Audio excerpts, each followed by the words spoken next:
How are violent and nonviolent offenses classified? This video explores the distinctions between these categories within criminal law. Discover the impact of these classifications on legal proceedings and penalties. Criminal offenses are divided based on the harm caused. Violent offenses involve physical harm or threats. Nonviolent offenses don't involve direct physical harm but include financial loss or breach of trust. This classification aids in deciding punishment levels. It also guides court proceedings and policing priorities. Violent offenses use force or threats against a person. They directly harm or endanger someone's physical safety. These crimes often carry heavier penalties. Intent or recklessness is usually involved. Examples include murder, manslaughter, and assault. Murder is the unlawful killing with intent to kill or cause serious harm. It's a serious common law offense not defined by statute. Actus reus involves causing death. Mens rea requires intent to kill or cause harm.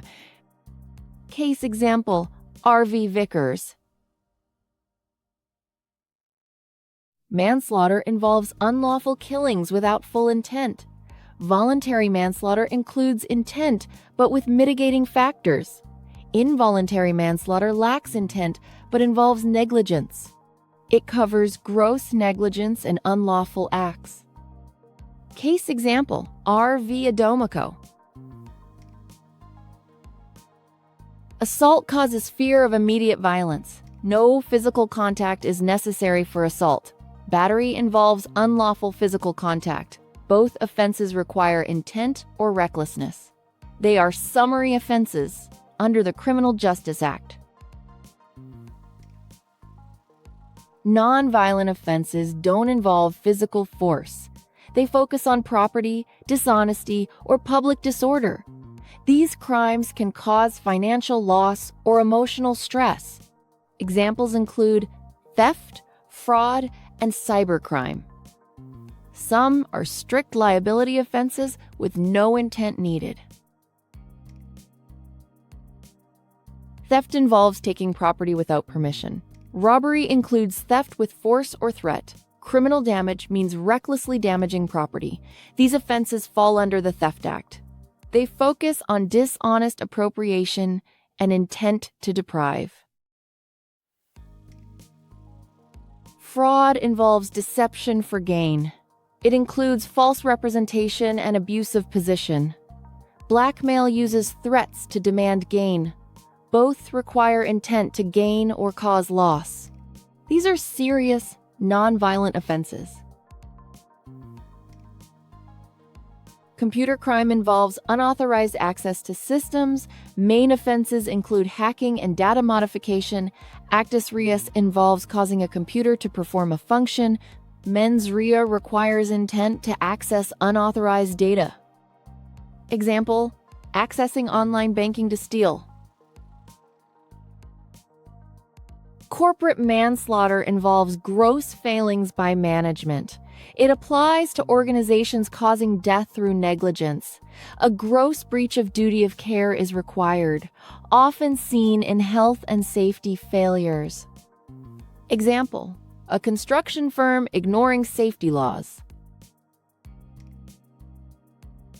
Causing death by dangerous driving involves reckless behavior. It includes speeding and ignoring signals.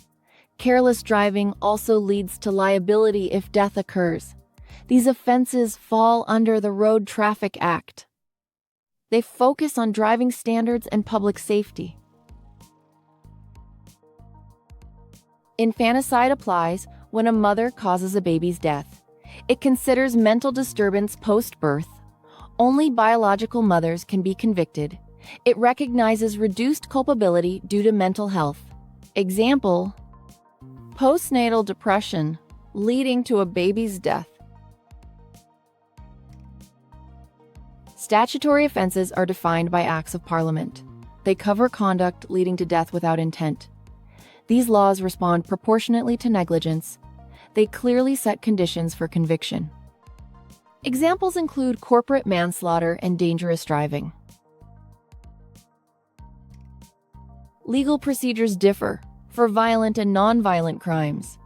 Violent offenses often go to Crown Court. Non-violent ones start in Magistrates' Court. Sentencing considers violence as aggravating. Policing priorities differ based on crime type. Actus reus is the physical act of the crime. Mens rea is the mental state or intent. Both are crucial for establishing liability. Understanding these helps in modern offenses. They are essential for proving criminal responsibility. The Offenses Against the Person Act governs many personal offenses. It covers assault and grievous bodily harm. These offenses started in common law. Now they are primarily statutory. They focus on protecting individuals from harm. Violent offenses involve direct harm to individuals. They are treated more severely due to their nature. Common examples include murder and assault. Legal systems prioritize these due to their impact. Understanding them is key for justice. Non-violent offenses focus on property and deception. They don't involve physical harm but have serious impacts. Examples include fraud and cybercrime. Legal approaches vary based on offense type. Understanding these aids in addressing modern crimes. Classification impacts legal proceedings and penalties. It helps in setting policing priorities. Violent crimes often require urgent responses. Strategies differ for reducing various crime types. Understanding classifications aids in effective crime management. Understanding offense classifications is crucial in criminal law. Violent offenses involve direct harm, treated more severely. Non-violent offenses focus on property or deception. Both have serious consequences.